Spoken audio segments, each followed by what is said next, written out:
Eh bien, j'espère que vous avez tous la pêche, parce qu'avec ce que je vais vous enseigner aujourd'hui, vous allez voir ce que le Seigneur m'a mis sur le cœur. C'est quelque chose Amen. d'extraordinaire. Enfin, j'espère que je vais pouvoir passer le message qu'il veut que vous entendiez. C'est surtout ça. Alors, qui prie? Amen. Moi, je prie pour toi. Pour nous Allez. tous, pas que pour toi. Oui, bien sûr, on a compris. Ok. Attends. Attends. Aspetta che te. Mami, mi può fare la doccia dei capelli? Sì, aspetta un attimo. Oh Dieu Tout-Puissant, Dieu d'Abraham, d'Isaac et de Yaakov. Merci, mon Dieu, parce qu'encore aujourd'hui, tu nous grâces avec cette journée, Seigneur, de bénédiction, où tu nous as rien fait manquer. Nous te remercions aussi pour les journées passées et pour celles qui viendront. Nous savons que nous aurons toujours ta protection, mon Dieu.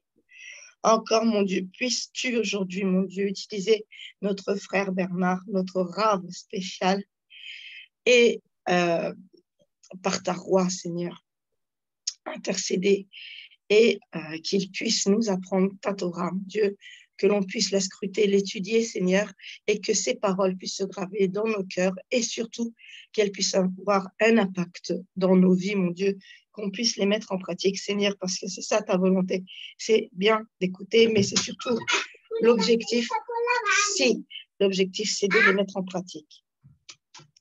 Voilà, mon Dieu, je suis sûre, mon Dieu, que tu feras de ton mieux, mon Dieu, comme toujours, Seigneur, et que Bernard, avec sa grande capacité et intelligence, sera remplir nos cœurs de ta Torah. Bénis tout le monde, Seigneur, chaque foyer présent et non présent de Mishpara, et tous ceux qui t'aiment, mon Dieu, sois bénis éternellement. Dans le nom puissant de notre Yeshua Mashiach. Amen, ve Amen. Amen. Amen, amen. Eh bien, mes frères et sœurs, l'enseignement que je vais vous donner aujourd'hui est tiré bien sûr de la paracha Trouma, qui veut dire les offrandes. Et dans cette paracha, c'est un tournant, c'est vraiment un tournant dans le récit de l'histoire sainte, car on va passer de l'événementiel au rite. Et du point de vue de l'extérieur, on se demande si ça nous concerne encore. Donc, il n'y a plus de sacrifice. Or, c'est de ça qui va être question ici, c'est de comment construire le tabernacle à la demande de Dieu. Et souvenez-vous, notre frère William, à Shabbat, nous a donné l'enseignement sur l'offrande que nous devions faire doit être basée sur le cœur, l'amour. On doit faire les choses avec amour, avec cœur. Bien sûr, la plus belle des offrandes, à l'exemple de Yeshua, c'est de se donner sa vie pour l'éternel. C'est la plus belle des offrandes que nous pouvons faire. Amen. Donc, parfois on se demande à quoi ça sert d'étudier tout ça, puisque ça a été détruit par les Babyloniens, ensuite par les Assyriens, puis par Rome. À quoi ça sert d'étudier tout ça? Et c'est vrai que à partir de Trouma jusqu'à Lévitique, ça peut paraître barbant, ennuyeux, parce que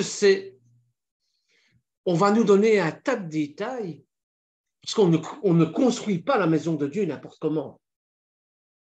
Et Moshe va aller sur le mont Sinaï, donc ça se passe sur le mont Sinaï, et c'est là que Adonai va lui donner les plans, les matériaux et comment il faut lui construire son Mishkan.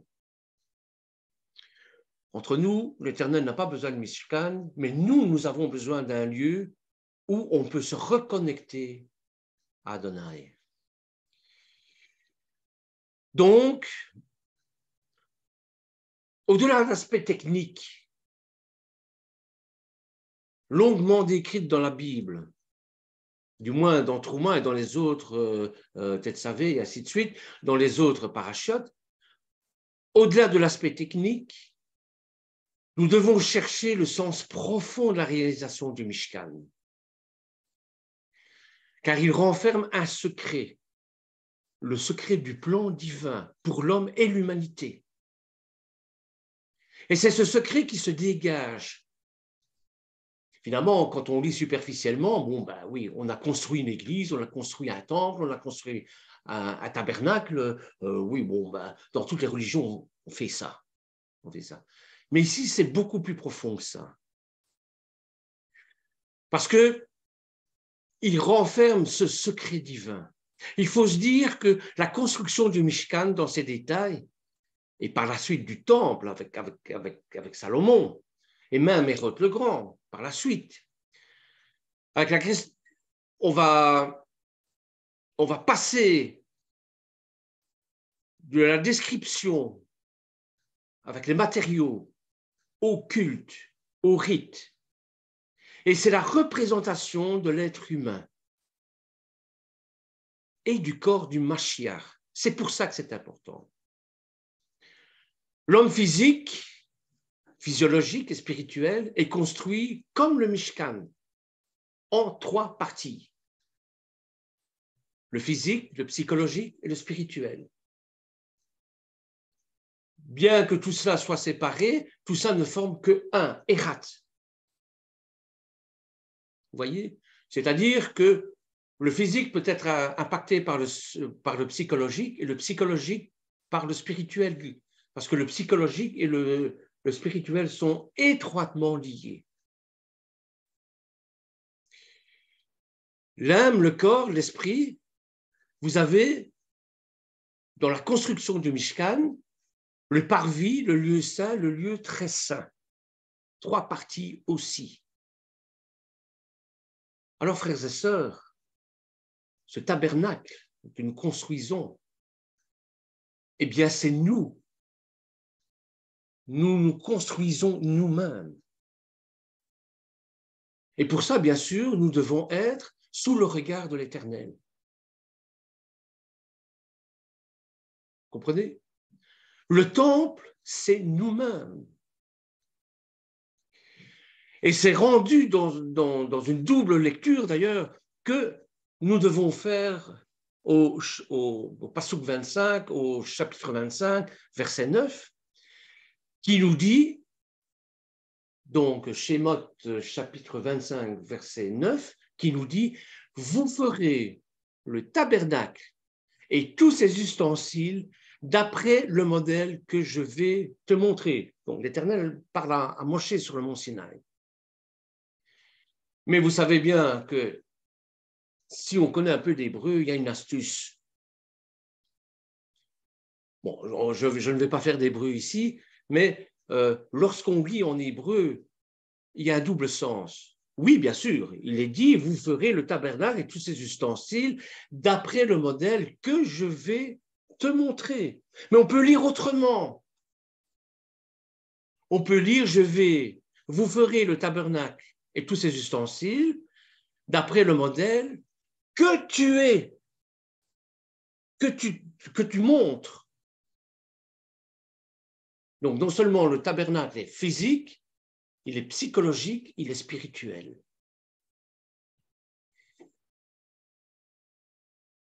Alors, bien sûr, le thème que je vais développer avec vous aujourd'hui, c'est cet aspect de l'être humain qui est construit comme le Mishkan, comme le tabernacle de Dieu, comme la maison de Dieu.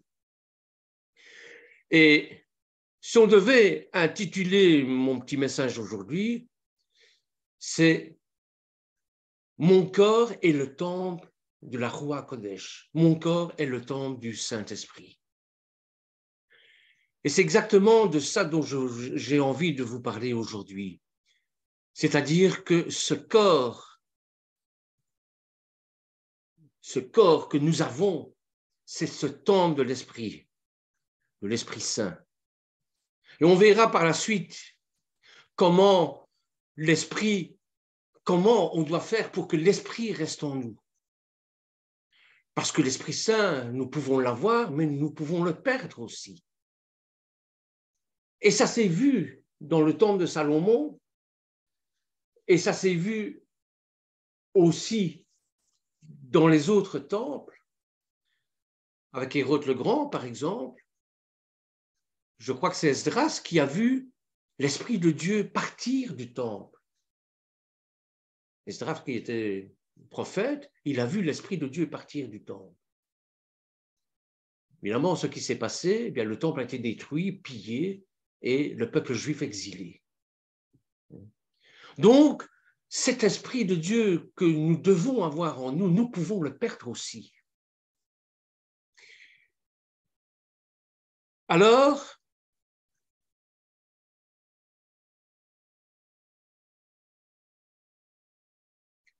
parler du temple de l'Esprit au sujet de notre corps, eh bien, ça nous vient de Saul. Et vous avez certainement entendu souvent cette phrase qui nous dit que notre corps, nos corps sont les temples de l'Esprit Saint. C'est à la fois intriguant et abstrait. Au début, je ne comprenais pas bien. Je comprends bien les mots, ce n'est pas une question de définition de mots. Mais qu'est-ce que ça voulait dire en vérité que mon corps était le temple de l'Esprit Saint? Et ça me semblait à la fois abstrait et intriguant. Et je n'arrivais pas à saisir vraiment le sens de cette phrase. L'apparence anodine, hein? On entend ça tous les jours. Mon corps est le temple de l'Esprit Saint. Pourtant, ce qu'elle signifie vraiment, est si profond et puissant que ça peut changer beaucoup de choses dans ma vie, dans nos vies. Et c'est pour ça qu'à la lettre aux Corinthiens, Paul nous dit ceci, en 1 Corinthiens chapitre 6, versets 19 à 20, 1 Corinthiens chapitre 6, versets 19 à 20, ne savez-vous pas, votre corps est un sanctuaire de l'Esprit Saint, lui qui est en vous et que vous avez reçu de Dieu. Vous ne vous appartenez plus à vous-même, car vous avez été rachetés à grand prix. Rendez donc gloire à Dieu dans votre corps. Ce sanctuaire est le lieu où l'on honore Dieu, où on le visite, où il se fait présent pour nous. C'est une sorte de passerelle entre le ciel et la terre, entre le visible et l'invisible, entre le divin et le profane. Nous ne pouvons plus faire n'importe quoi avec notre corps. C'est un endroit sacré, mis à part pour l'Éternel. Dire que notre corps est un sanctuaire, c'est pas anodin du tout. D'autant plus que Paul ajoute, vous ne vous appartenez plus à vous-même, car vous avez été rachetés à grand prix. Celui qui nous a rachetés, c'est l'Éternel. Par Yeshua, par l'Éternel qui s'est incarné en Yeshua, par son sacrifice à la croix. Ça signifie que désormais, nous lui appartenons et que nous sommes devenus le sanctuaire où il habite. Vous savez, frères et sœurs, ce que je vous dis là, ça a une grande implication dans nos vies. Le fait de souiller quelque chose de sacré s'appelle le profaner, une profanation. Et c'est un sacrilège. Comme lorsque quelqu'un détruit une tombe ou vandalise une église. C'est un sacrilège parce que c'est quelque chose de sacré. On n'est pas ici pour parler de catholiques, protestants, juifs, église catholique, temple protestant, synagogue. Non, c'est le principe même du sacré dont je vous parle ici. Précisément, à quelque chose célèbre, à quel célèbre moment dans la Brit Hadasha voyons-nous Yeshua se mettre en colère? À quel moment? Eh bien, c'est face aux marchands du temple. Cessez de faire la maison de mon Père une maison de commerce. C'est en Jean, chapitre 2, verset 16. Vous allez me dire, qu'est-ce que ça a à voir avec nous? Eh bien, il nous est bien précisé que les marchands en question étaient dans le temple et non à l'extérieur du temple. Ils avaient fait entrer du profane, c'est-à-dire quelque chose qui n'est pas sacré, dans le sacré, dans le sanctuaire de Dieu. C'est la définition même d'une profanation, c'est ça. Vous savez, quand vous faites le kidouche et que vous destinez une coupe pour faire le kidouche messianique, il peut y avoir autre chose que du vin sacré dedans, consacré à l'Éternel, qui représente le sang de Yeshua ou qui représente le vin avec tout son symbolisme. Idem pour le pain. Vous comprenez? On ne peut plus faire n'importe quoi. Si vous décidez que ce verre est destiné pour le kidouche, eh bien, il ne peut plus servir qu'au kidouche, sinon vous le profanez. Vous savez, aujourd'hui, il y a, et moi ça me rend malade et je suis furieux à cause de ça, il y a ce qu'on appelle la désacralisation des sites religieux. Et après de chez moi, on a désacralisé une église. Encore une fois, je ne parle pas de catholiques, protestants, etc. C'est une église, c'est un endroit sacré, c'est un endroit où les gens venaient prier. Qu'importe la conviction. C'est un endroit destiné à l'Éternel. Eh bien, faute de fidèles, on a désacralisé l'église et on en a fait un dancing. Chaque fois que je passe à côté, j'ai mon cœur qui saigne. Pareil pour un temple de témoins de Jéhovah. C'était un lieu de réunion et ils priaient l'Éternel. Qu'il soit dans la vérité ou pas, ce n'est pas mon souci, ce n'est pas mon propos ici. C'est le fait qu'on désacralise ce qu'on a consacré pour l'Éternel. C'est pareil avec le temple de Jérusalem. On a été construire une mosquée sur le temple de Salomon. J'ai le cœur qui saigne quand je vois ça. Vous comprenez? Eh bien, c'est ça, la sacralisation. Donc, ils avaient fait entrer du profane, c'est-à-dire quelque chose qui n'est pas sacré, dans le sacré du sanctuaire de Dieu. Et c'est la définition même de la profanation. C'est pour ça que Yeshua se met en colère, et une juste colère face à ce sacrilège. Aujourd'hui, frères et sœurs, je compare ça à notre corps, le corps qui est profané. Nos corps sont devenus des maisons de commerce, des laboratoires pharmaceutiques, biologiques. On fait des essais sur nous. Ces laboratoires se font énormément d'argent sur le dos de notre santé. Vous savez bien, on a vécu ici pendant 2 ans, 3 ans, quelque chose d'abominable avec les vaccins.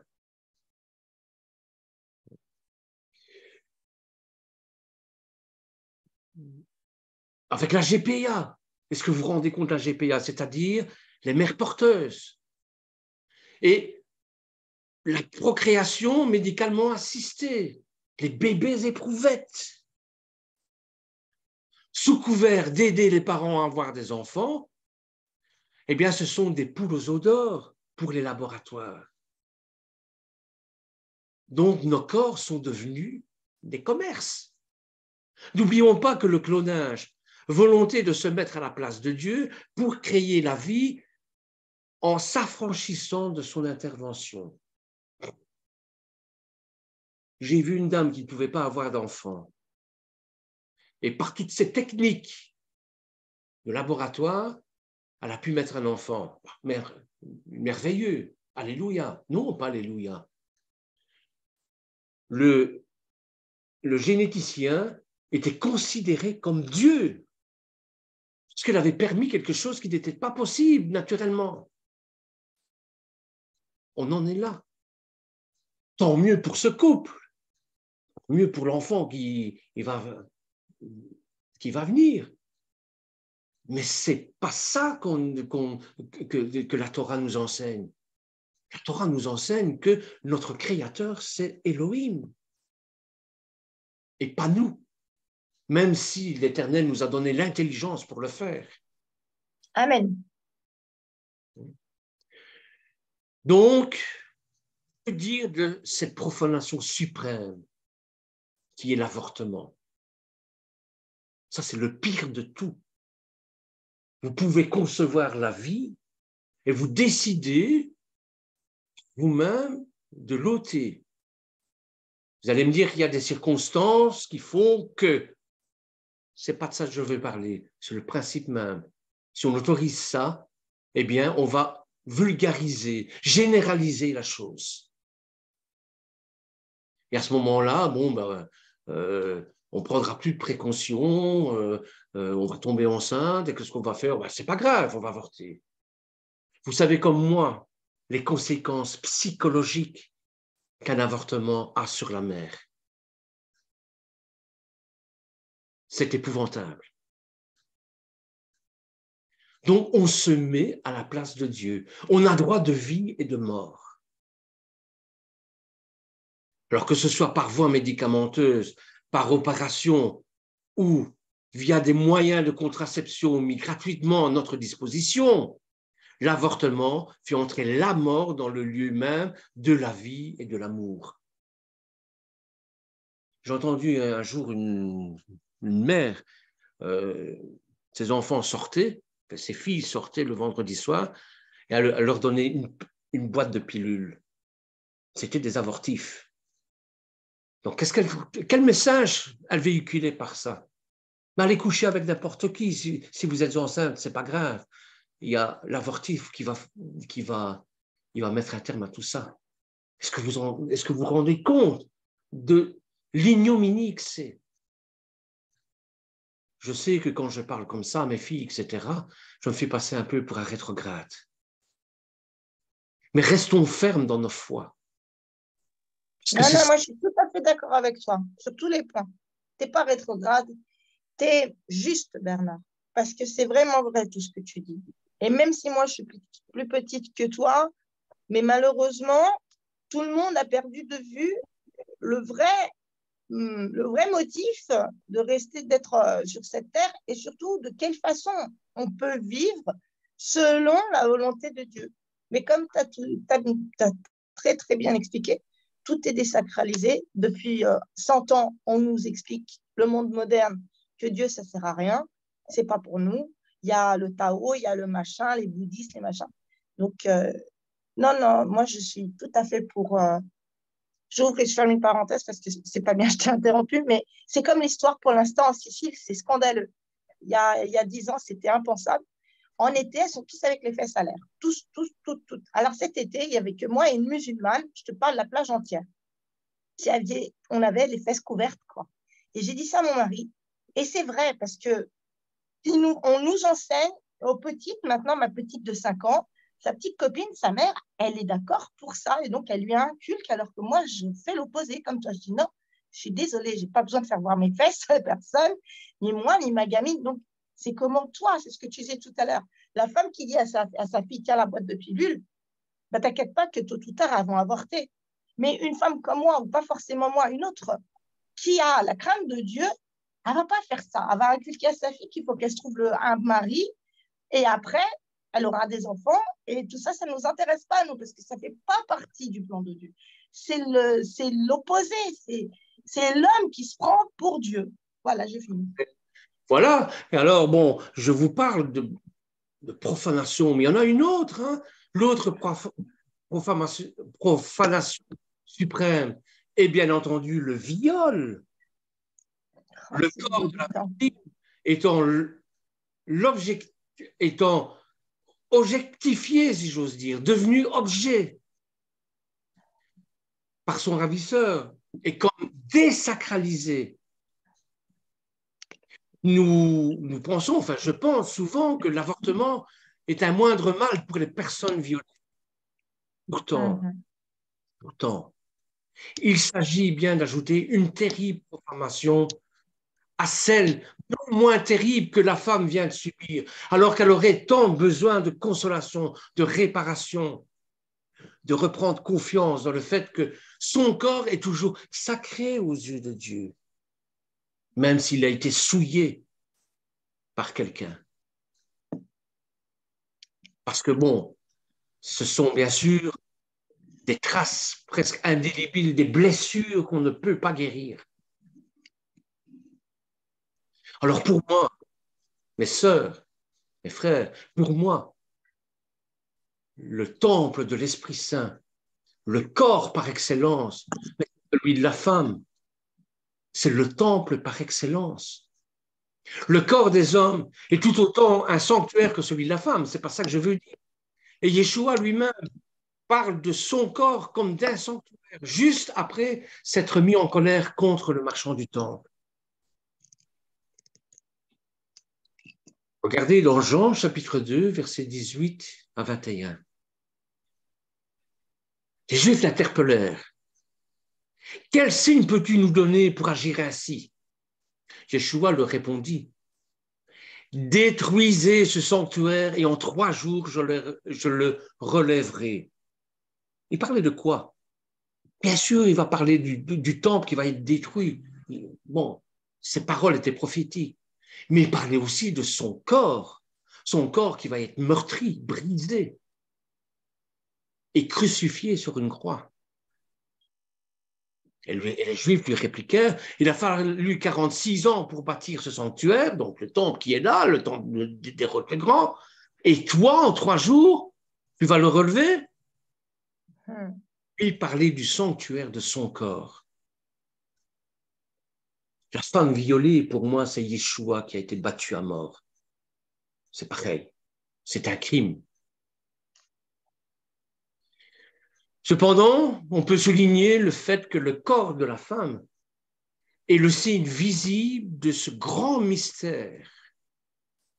D'ailleurs, j'ai fait une petite recherche. Le mot utérus se trouve en japonais dans le terme kanji,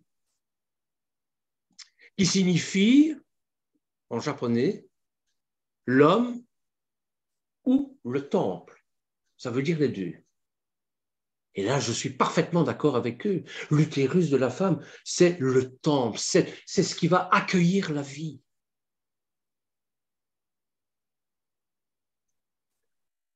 Il y a un professeur, Jérôme Lejeune, qui a découvert l'anomalie chromosomique à l'origine du trisomie 21,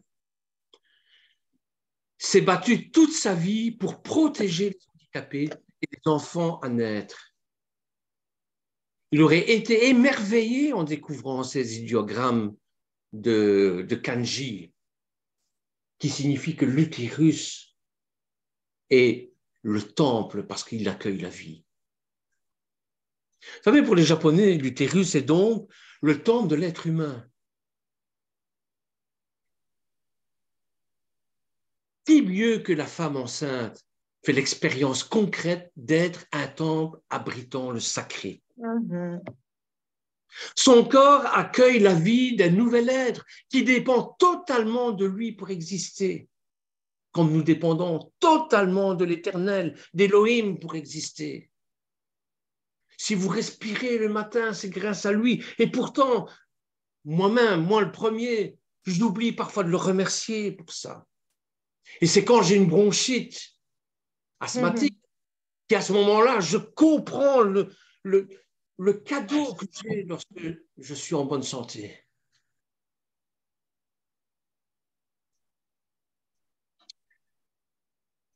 Pas étonnant que le corps soit si attaqué par le diable.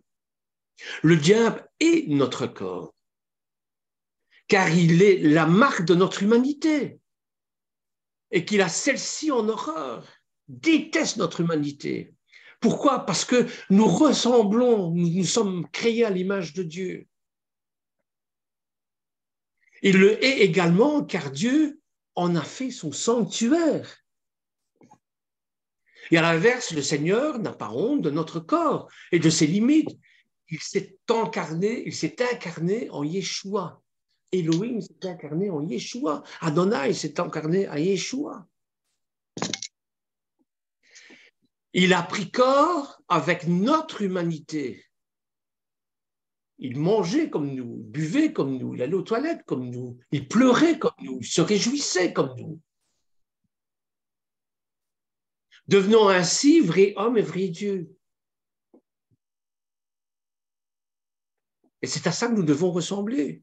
Notre corps est donc profondément attaqué car le diable veut que nous le haïssions comme lui le est. Il veut nous couper de notre enveloppe charnelle et nous faire croire que notre corps est un boulet, une bête enveloppe, qui n'a pas d'importance puisqu'il est périssable. Pourtant, frères et sœurs, la résurrection des morts, nous croyons à la résurrection des morts, c'est la base de notre foi. Nous ressusciterons avec notre corps, comme Yeshua. Et nous en faisons qu'un, corps, âme et esprit. Et c'est bien le travail du diable. Diabolos, en grec, signifie diviseur. Que de nous diviser à l'intérieur même de notre être. Alors que nous ne faisons qu'une unité avec le corps, l'âme et l'esprit. Vous savez, moi je suis très pris du foie, si je mange un morceau de chocolat, eh bien, d'abord, physiquement, je suis pas bien, psychologiquement, j'ai des idées noires, et spirituellement, je n'arrive plus à prier. Donc, vous voyez l'impact de l'alimentation sur notre corps, notre psychologie et notre spiritualité. Il y a tellement de manières de nous diviser et de profiter que nous...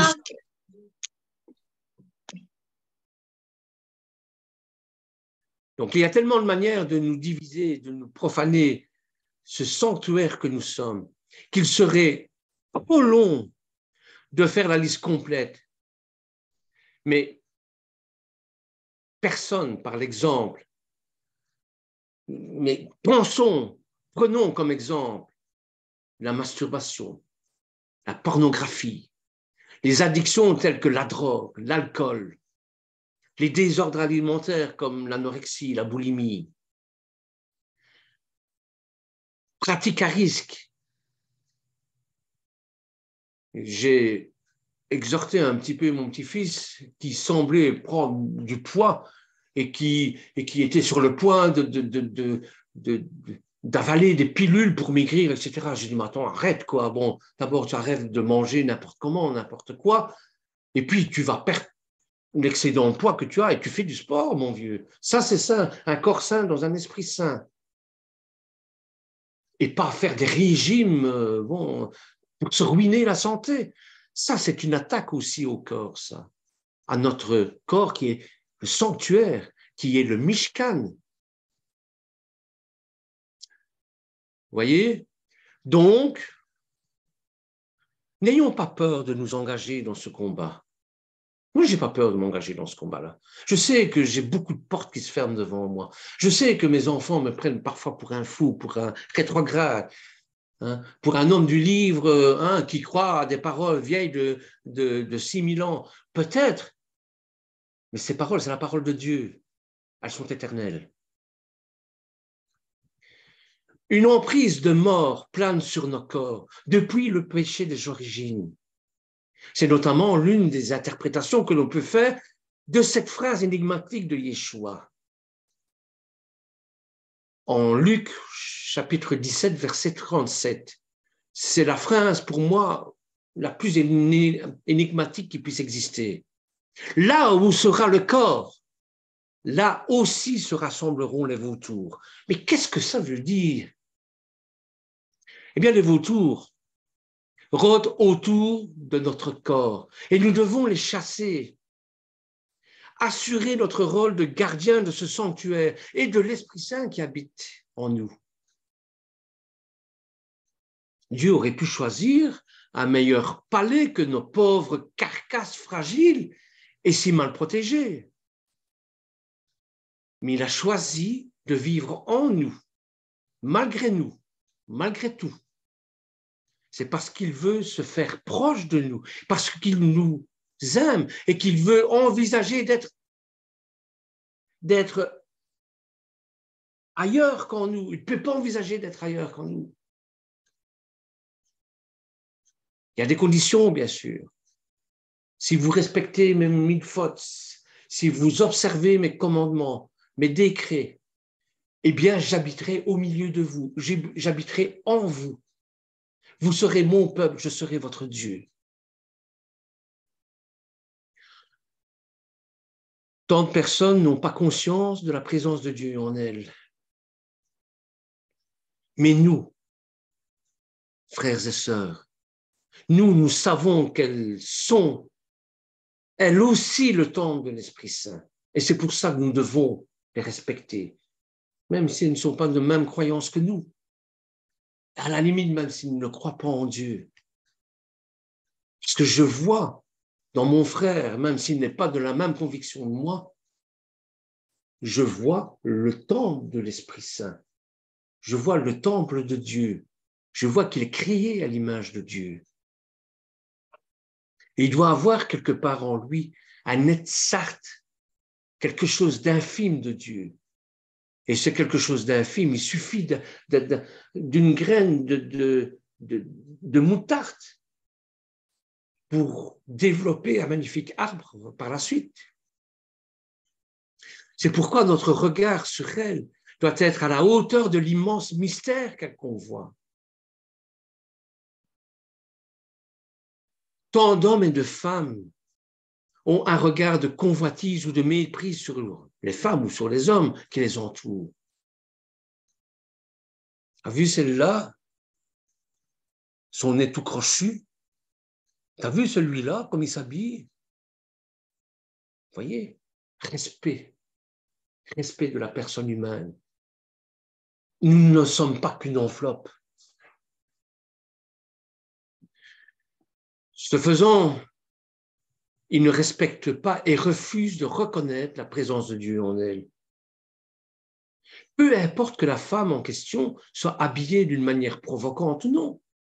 Nous sommes seuls responsables de notre regard. En revanche, il est vrai que les femmes ont un vrai travail à faire pour refléter le Mashiach, Yeshua, à travers leur beauté. Et c'est leur rôle, un rôle d'une dignité sans pareil.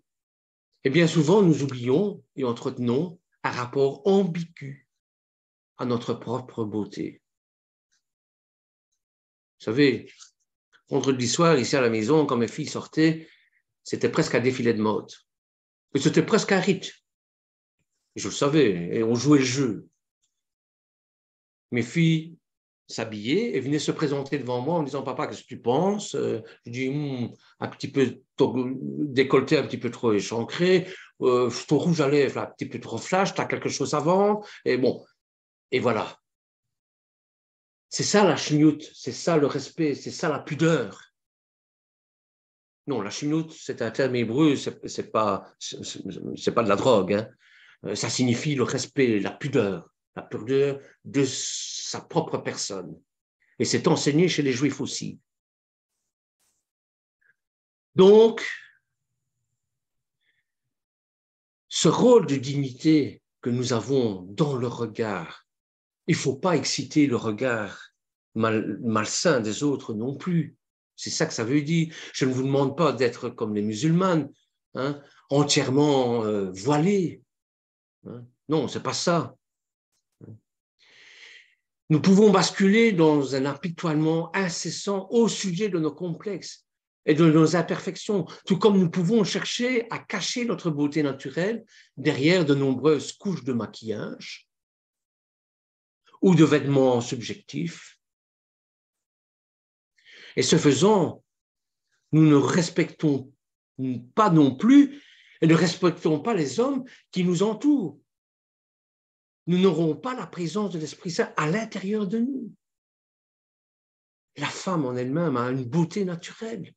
Vous savez à quel point je mets sur un piédestal la femme, parce que cette dimension féminine, le poète dit que la femme est l'avenir de l'homme. Ça veut dire quoi? Eh bien, ça veut dire que l'avenir appartient à la femme, parce qu'elle a cette matrice de la conception de la vie. C'est en elle que la vie se développe. Yeshua vient nous réunifier avec notre corps. C'est ça qui est important. La bonne nouvelle, frères et sœurs, c'est que dans ce combat, nous avons un allié de taille. En s'incarnant, Yeshua redonnait à notre corps toute sa valeur. Cette valeur que nous avions oubliée à cause du péché des origines. Il nous fait cet immense cadeau de nous réunifier.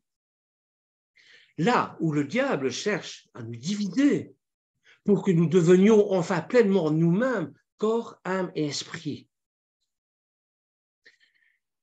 Il y a Irénée, c'est un chrétien du 1er siècle, qui écrivait ceci. Dieu s'est fait homme pour que l'homme devienne Dieu. C'est ce que je viens de vous expliquer ici. L'incarnation de Yeshua nous permet de retrouver notre vraie identité et qui est d'être à l'image de Dieu. Ce n'est pas un hasard hein, si ces paroles de la consécration nous disent de nous souvenir. Ceci est mon corps, ceci est mon sang. Et l'Éternel se donne avec tout son corps dans le kiddush messianique. Il se donne à notre corps pour lui apporter la vie dont il a besoin, dont nous avons besoin. Et ce n'est pas une vie terrestre, c'est la vie éternelle. C'est pourquoi dans ce combat, eh bien, l'arme suprême qui est la Roua HaKodesh, que nous avons à notre disposition. Mais il ne faut pas le chasser. Hein. Parce que la Roua HaKodesh ne discute pas. Hein. Tu n'as pas besoin de lui, il s'en va. Mais c'est une arme incroyable. Et en communion avec le corps, lorsque Yeshua dit « Si vous ne mangez pas de mon corps, vous n'entrerez pas dans le royaume des cieux. Si vous ne buvez pas mon sang, vous n'hériterez pas de la vie éternelle. » Eh bien, nous recevons Dieu en nous de manière palpable et nous revenons et nous reprenons conscience que nous sommes le temple qu'il habite. Nous sommes restaurés dans notre humanité, réunifiés, resacralisés. Comme disait la chanson de Corinne Lafitte tout à l'heure.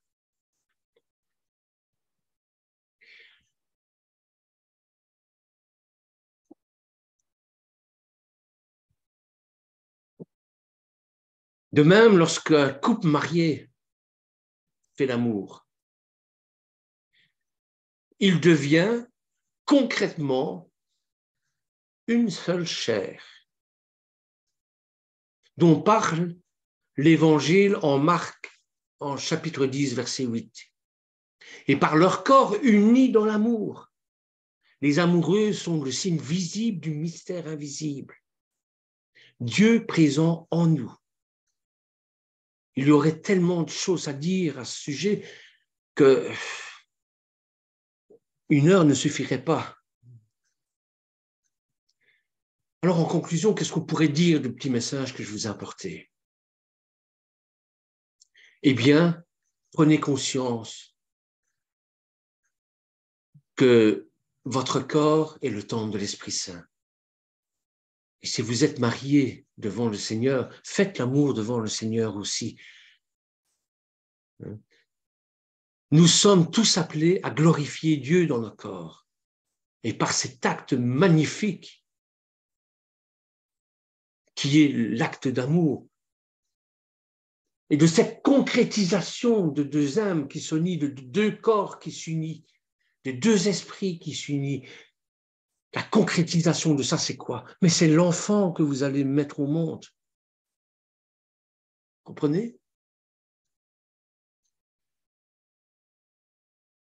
Paul en 1 Corinthiens chapitre 6 verset 20, c'est ça qu'il nous dit, glorifier Dieu dans notre corps. N'ayons donc pas honte de notre corps, de ses limites. Au contraire, soyons fiers d'être le temple de l'Esprit Saint et refusons d'être moins que ça. Nous sommes quelque chose, une perle aux yeux de l'Éternel. Voilà, frères et sœurs, ce que la Parashat Trouma, au niveau de la Brit Hadasha,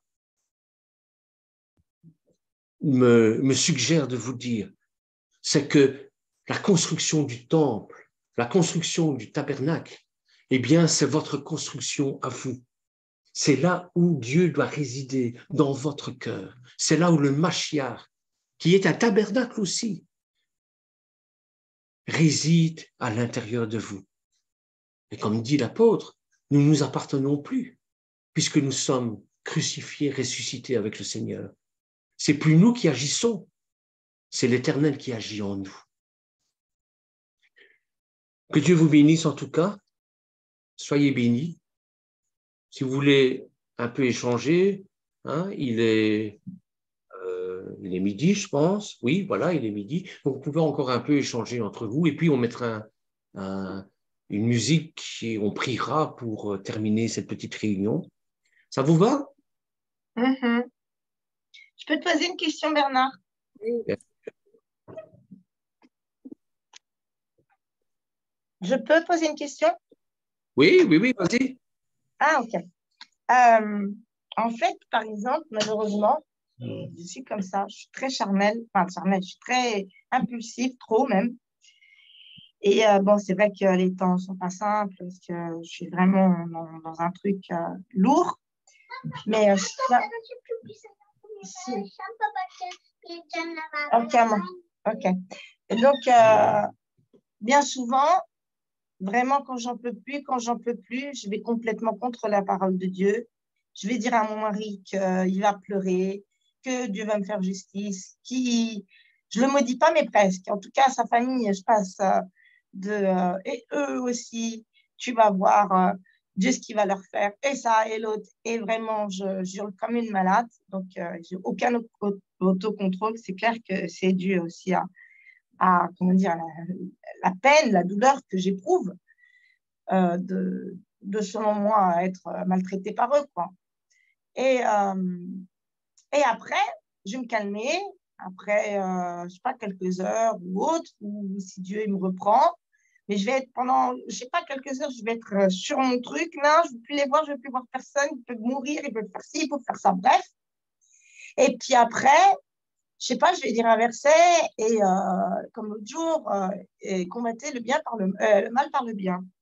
Alors, maintenant que j'ai un petit peu de cheminement, très peu, parce que 4 ans, c'est rien par rapport à vous, mais je vais sincèrement me repentir, je vais sincèrement dire, Seigneur, pardon, j'ai déraillé, Seigneur, non, bénis-les, un à un, alors que je sais qu'eux, ils n'ont pas du tout de pitié pour moi, ou quoi que ce soit, ils n'ont jamais intervenu quand j'étais à Paris, ou maintenant que je suis là, ou qu'il y a mes parents, ils s'en fichent, leur fils, il dort là-bas, il mange là-bas, il n'est plus chez nous, mais eux, ils n'interviennent pas. Bref, en fait, ça arrive souvent, trop souvent. Donc, la demande, c'est, quand moi, je me comporte comme ça, la roi, elle me quitte pas, elle revient quand je me calme, elle revient pas du tout. Comment ça se passe? Grand rave.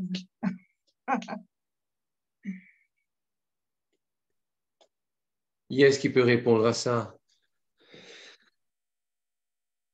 Bon, moi, j'ai bien sûr une petite idée. La petite idée, c'est simple.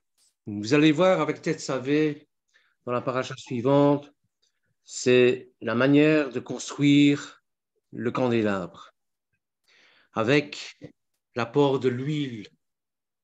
Comment on fait pour apporter de l'huile? J'empiète un petit peu sur la paracha et sur ce que je vais dire la fois prochaine. Comment on fait? Eh bien, on prend des olives et on la broie pour faire sortir ce qui est le meilleur en elle, c'est-à-dire l'huile extra vierge, etc., pour pouvoir allumer le candélabre. Yeshua, c'est un peu ce qu'on lui a fait aussi. Il a fallu qu'il soit brisé, meurtri, pour avoir l'onction et pour pouvoir éclairer une nation. Eh bien, nous, c'est pareil. C'est-à-dire que nous sommes d'abord un canal humain et qu'il faut du temps, beaucoup de temps. Mais si on veut avoir l'onction, c'est pas une ambiance, oh, on est bien entre frères et sœurs, on chante. J'ai vécu ça, hein. On chante, on est bien. Je vais vous raconter une petite anecdote. Avant qu'on parlait des juifs messianiques, évidemment, j'allais à l'église. Et c'était en période de Noël, j'ai dit, bah, je vais aller faire la veillée de Noël. Et je rentre dans une église, je fais la veillée de Noël. L'église était chauffée, il y avait de beaux cantiques, on était bien. Et j'ai mon ami à côté de moi qui me dit, est-ce que tu sens l'onction? Je sens que je suis bien, oui. Eh bien, il me dit, ça, c'est l'onction. Ah bon? Et puis, je sors de l'église, et là, il y avait un groupe de l'armée du salut qui chantait dans le froid. Il gelait, il y avait de la neige. Il faisait dégueulasse. Et là, j'ai rencontré l'onction. C'est-à-dire que quand on est brisé, vraiment, on crie au Seigneur, qu'on peut avoir l'onction de l'Esprit Saint.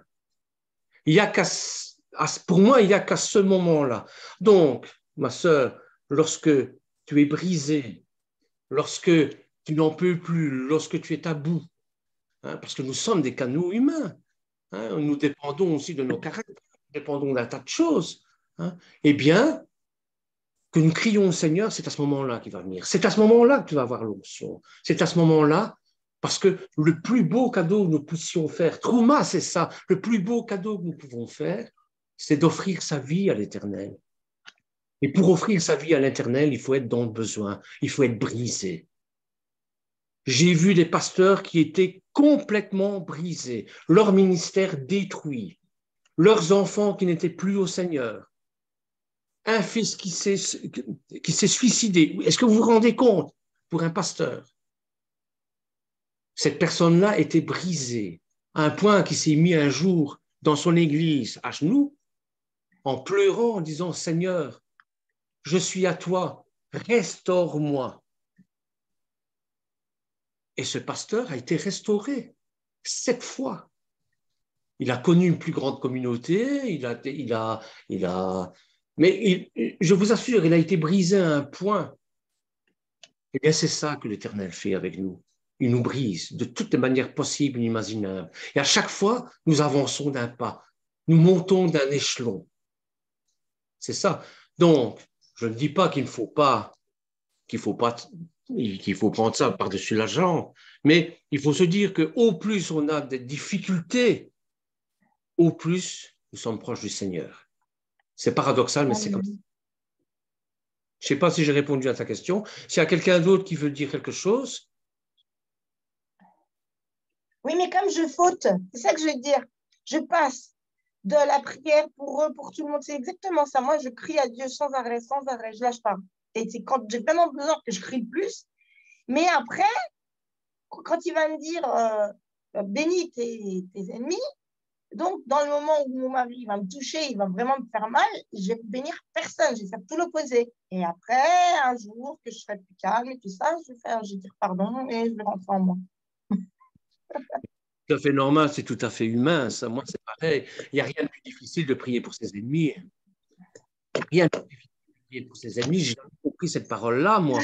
Maintenant, vous savez, quand le Seigneur me dit prie pour tes ennemis, attends, il me veut ma mort, il veut du mal, Et tu veux que je prie pour lui. Mais je comprends très bien. Et pourtant, oui, il faut prier pour lui, il faut prier pour son salut. Et si vous saviez la force de la prière, comme la prière a un pouvoir inimaginable. Ce n'est pas la prière en elle-même, hein, c'est bien sûr l'Esprit de Dieu qui a ça. Amen. Pasteur Jean-Baptiste, qu'est-ce que tu en penses?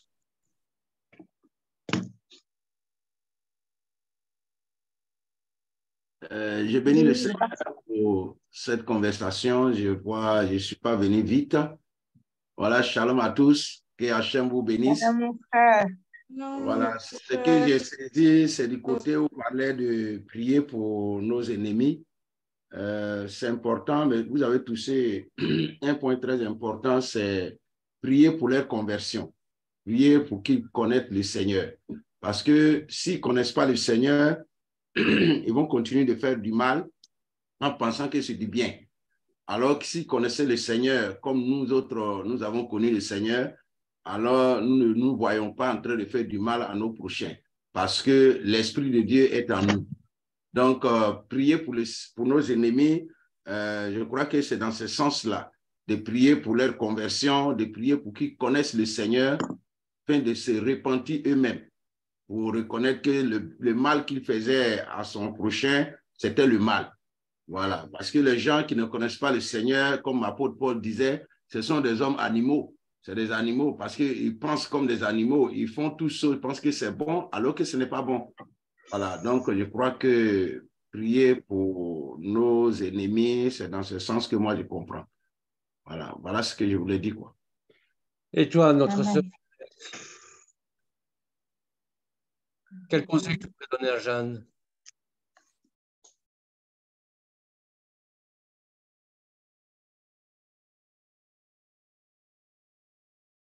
Papa, c'est moi?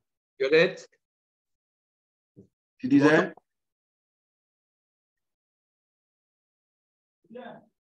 Allô? Et toi, Anne, quel conseil tu peux donner?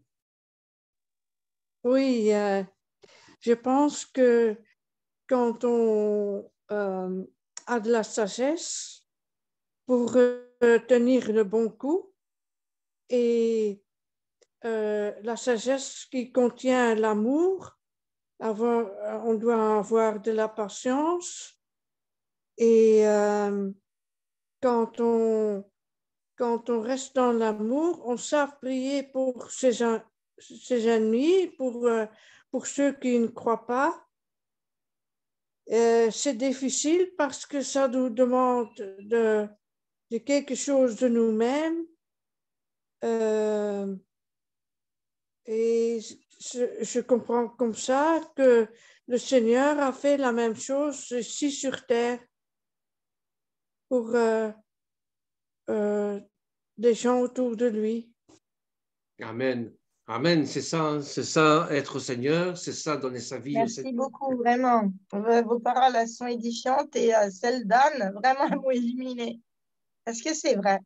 C'est ça qu'il a fait. Il a pardonné tout le monde, même sur la croix, il a même dit, papa, pardonne-les, parce qu'ils ne savent pas ce qu'ils font. Lieu de dire, ah, ils vont payer la note.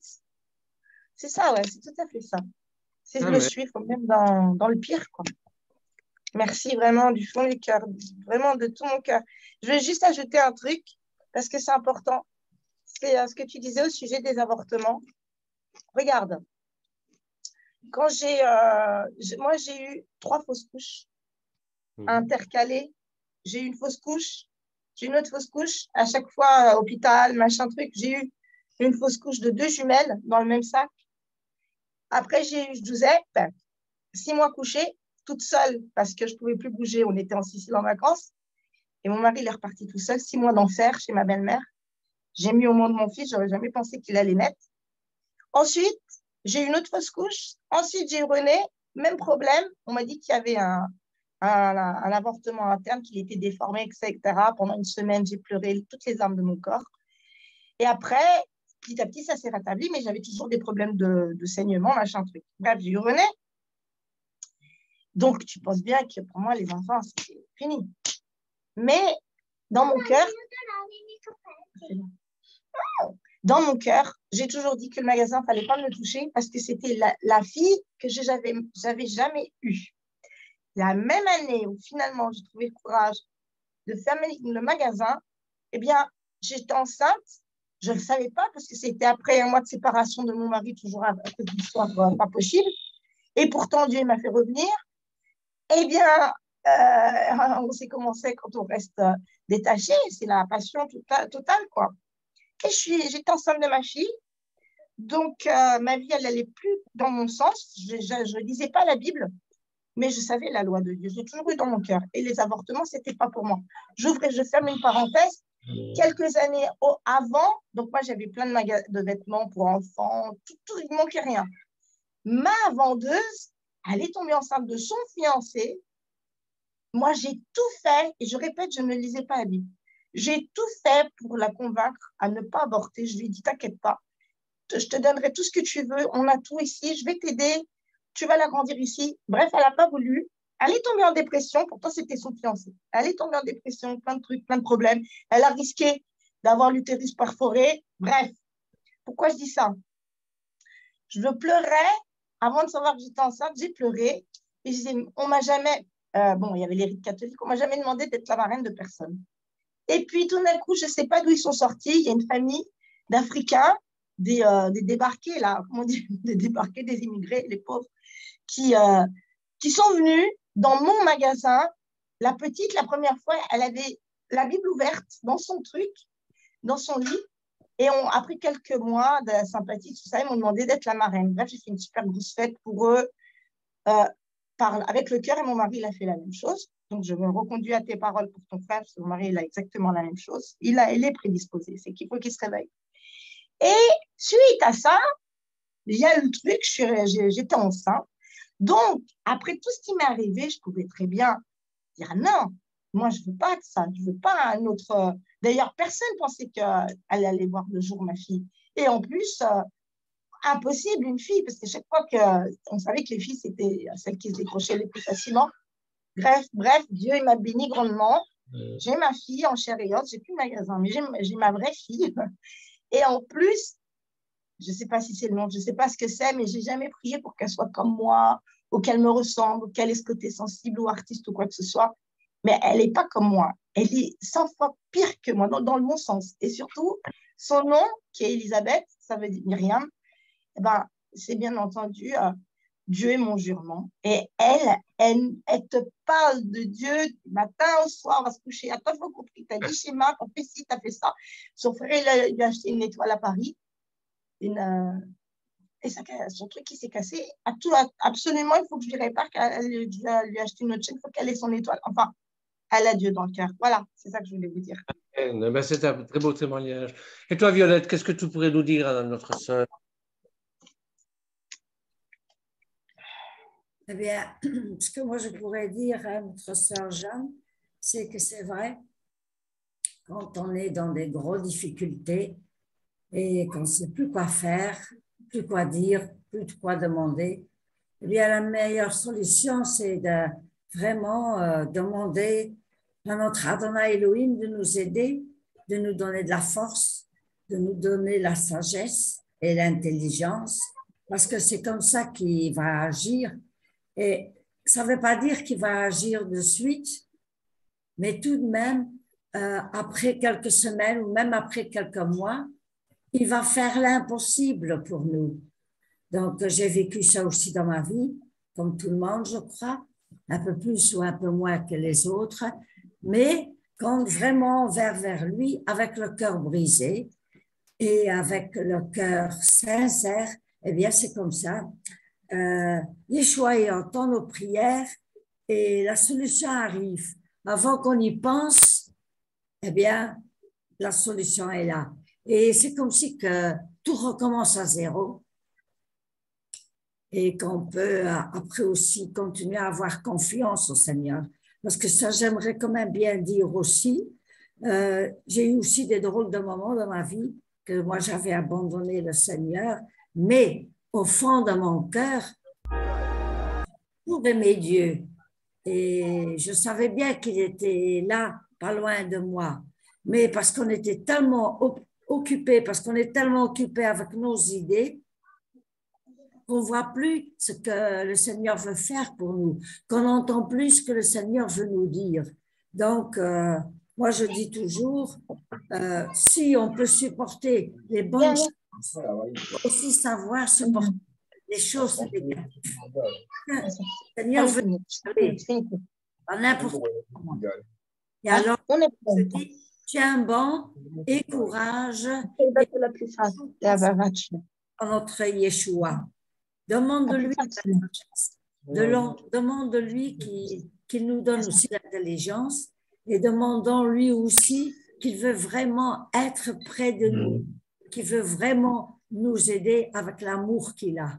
Voilà. Et nous aussi, on peut demander, Seigneur, s'il te plaît, donne-nous l'amour chaque jour, même aussi contre nos ennemis, contre ceux qui veulent nous attaquer, ceux qui veulent toujours faire des discussions, des disputes.